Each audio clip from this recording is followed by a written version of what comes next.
That is a big difference. The idea behind doing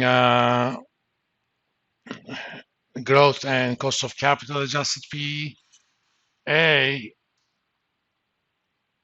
we have we attach more value to the growth that happens in the near term. That's one thing. For two reasons. Uh, we have a better confidence in the growth rate estimates because after year five, we're just making crap up. Okay. I mean, it's an educated crap, but it's still crap. We just put it in a nice little Chanel bag, but it's still crap.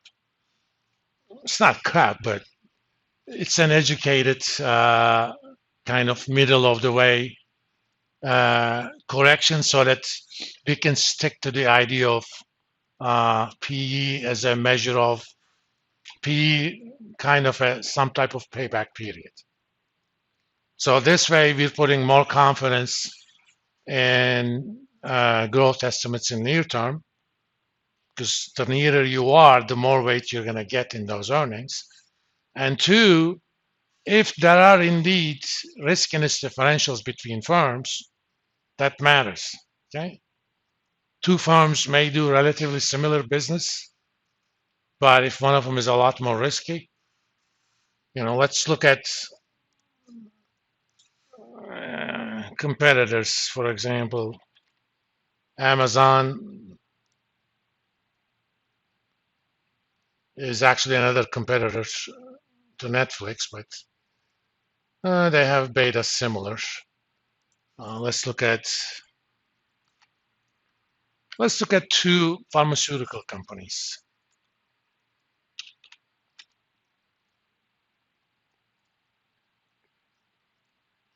Why don't they have a beta estimates?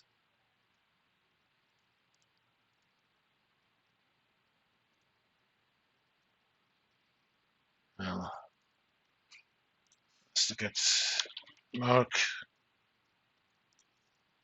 They'll do another pharmaceutical next to it.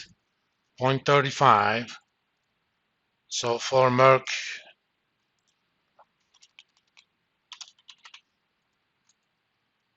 cost of capital is going to be 6.1. So let's do Merck.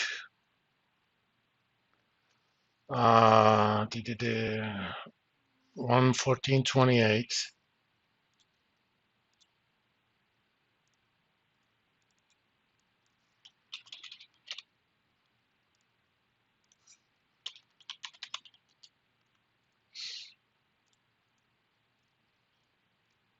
Forward P 1634. Pharmaceuticals on average have lower fees. Discount rate, we got it as 6.1. And let's look at the growth rates now.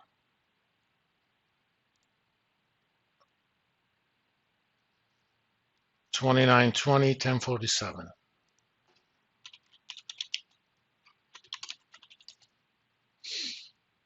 So Merck has a growth adjusted PE, growth and cost of capital adjusted PE of 17.20. Let's do the same thing for example, Moderna. It's not as big as Merck, but it is a pharmaceutical. It is a biotech company. Much higher cost of capital.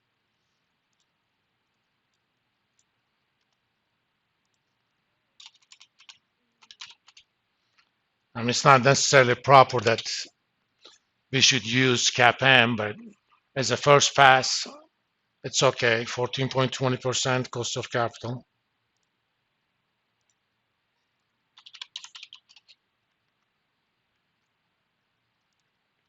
$142.58.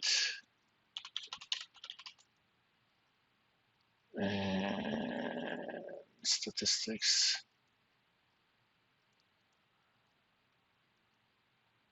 Why don't they have it? Let's use this number, 2793.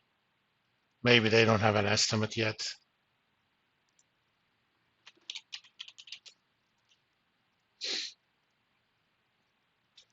By the way, this analysis won't work if the estimated earnings for next year is negative. In that case, you're going to basically directly put the estimated earnings here next year.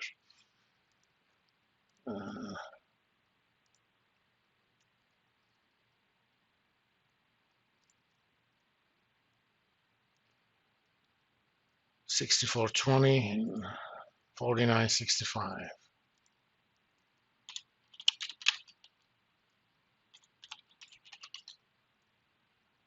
No, it doesn't pay itself back at all. Okay. Now, in that case, of course, they're completely different sectors. The reason you would buy Merck is very different from the reason you would buy Moderna. Moderna is a lottery play.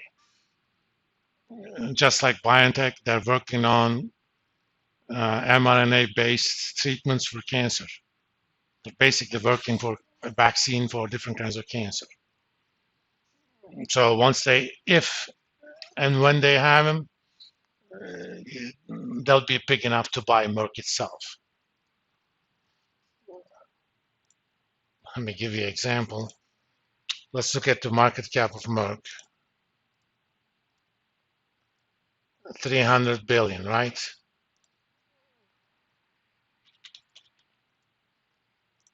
Let's look at how much cash BioNTech had in its last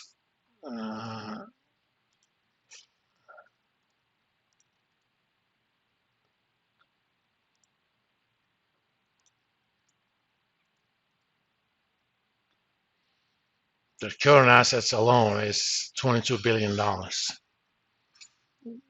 Add the same stuff to Moderna.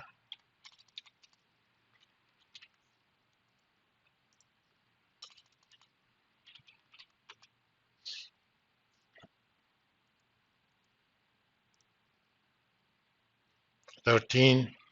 So those two companies added has $35 billion of cash because they sold all those vaccines. Let's look at the Merck.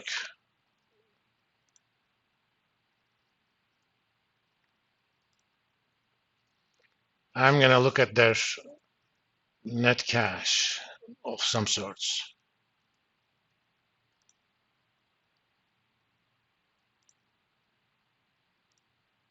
Oh, they do have a lot of cash themselves, but let's also look at their liabilities.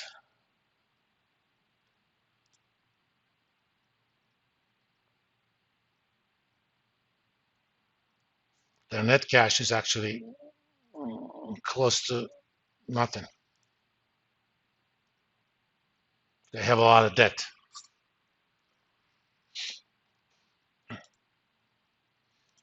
So don't use these kinds of analyses to compare companies that are wildly different in nature. Whether you buy Merck and short Moderna or vice versa should be based on a different kind of analysis. Because this kind of analysis, anytime you do a multiple-based pricing or price multiple-based pricing or trade decision, the firms that you're using should be similar in nature. So you can't take an apple and compare it to passion fruit. They're both sweet, but that's about it. In fact, one of them is sweet, the other one is more tart, depending upon the kind of apple you have. I'm going to stop here today. What we're going to do pretty much next week, we kind of addressed the first set of issues with PE. A, it assumes earnings are constant. Well, we took care of that. And B, it works with just earnings, cash flow, but we kind of looked at some sort of discounted one as well. We looked at the growth differentials. The second part now is to address issues on the P itself, okay, and on the E as well.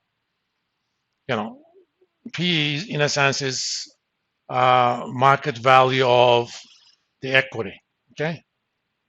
But when you do that, you create a difference between leveraged and less leveraged firms.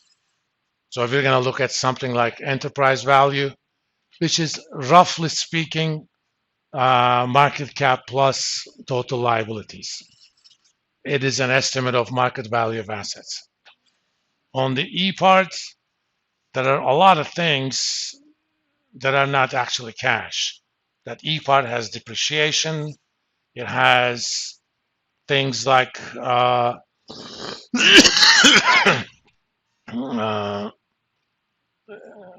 cost of, for example, executive stock options that are still out there, and some other stuff. So we're going to look eventually something like EV over EBITDA. And we will even make adjustments for cash. We're going to basically look at the non-cash portion of the firms. Okay. And we'll do more EV EBITDA on Monday. Of course, all sorts of adjustments we make is going to apply to those as well,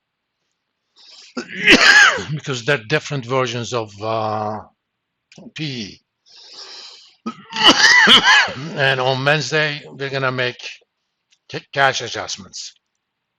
So if you're comparing two firms, one of them simply chooses to hold a lot of cash, the other doesn't. Well, cash doesn't earn that much return, right? And market attaches value to earnings that are gotten from your non-cash part. So we'll make adjustment for those as well. I'll see you guys Monday.